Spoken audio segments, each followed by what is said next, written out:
Kutokana na siasa, tuangazie taarifa hii ambayo kidogo inatamausha. Hali ya wasiwasi imewakumba waumini wa kanisa la Church of Christ Ministry huko Mukuru kwa Njenga, eneo la Embakasi, baada ya zaidi ya wanaume 30 waliofunika nyuso zao wakiwa wamejihami na silaha kali kuvamia kanisa hilo mapema asubuhi. Kulingana na walioshuhudia kisa hicho, wavamizi hao walifika kwenye kanisa hilo mwendo wa saa 7 usiku na kuanza kusababisha uharibifu kwenye kanisa hilo. Wavamizi hao kunradhi walitoweka baada ya mlezi wa kanisa hilo na familia yake kupiga kamsa.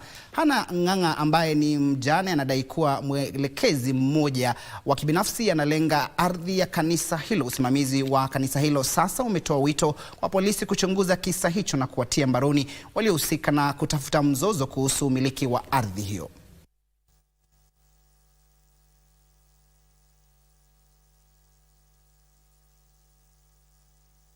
Nikaweza kuripoti na niko na OB, na kile tu ningeweza kuomba, kwa sababu nakuta vijana ndio wanatumika. Utatumika upewe 1000 ama 2000, utakula siku moja ama siku mbili, na umekuja umeharibu kanisa la Mungu.